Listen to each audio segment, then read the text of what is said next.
to Crafty Council's series on ALSPs, alternative legal service providers. I mean, what even are they?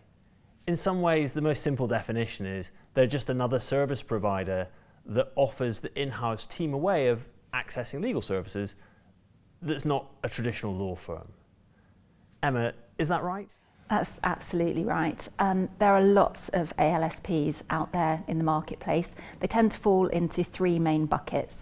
So the first bucket are the independent ALSPs, and these tend to be the ones that most people think of when they think of an ALSP. And this is people such as Obelisk.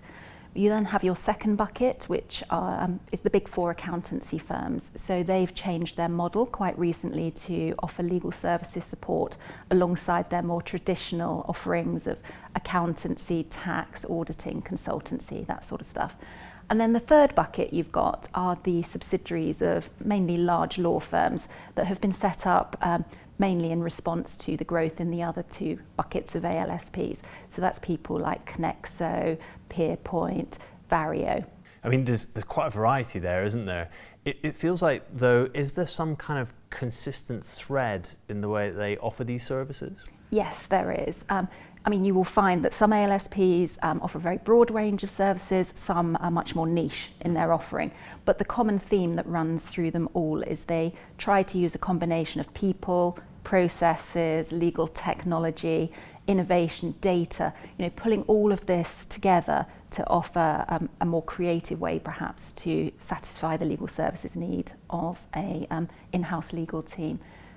There's also lots of different services, so they're great because of the way that they're set up and structured for taking perhaps those highly repetitive, low value, low risk type tasks off the desks of the lawyers to allow them to focus on higher value work. But equally, because they've got such a broad skill set within the ALSP, they can also be hugely helpful if you're perhaps working through the rollout of some new legal tech innovation, or you're just looking for more strategic support, perhaps from a project management perspective. And the types of work really vary. You've got your flexible resourcing arms, so that's your on-demand lawyers or paralegals. They could help you with due diligence, contract management, project management, legal operations support, legal tech support.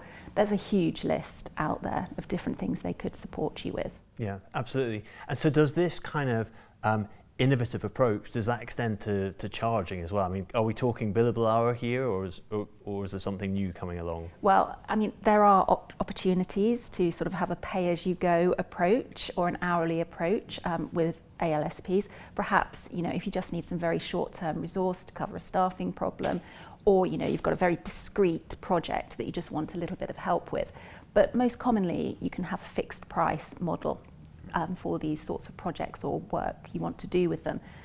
And obviously the benefits of having a fixed price, which allows you to have that transparency and clarity about what you're paying for, how long it's going to take.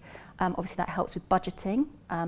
And also the fact that you've agreed a price up front, it takes away that worry about a ticking clock and a ramping bill, and can allow you more time to work with your ALSP partner and get to know each other without that fear of that rising bill. The talk of kind of process improvement, new technology, use of data, project management, this is all kind of stuff that I love.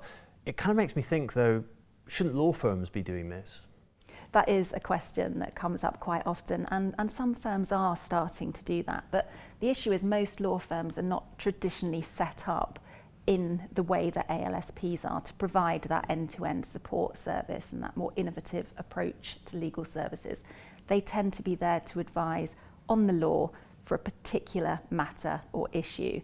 But that doesn't mean, they're not waking up to the fact that there are other ways of doing things. And as mentioned earlier, there are already some subsidiaries out there, and we are seeing more flexible resource arms being opened up by law firms.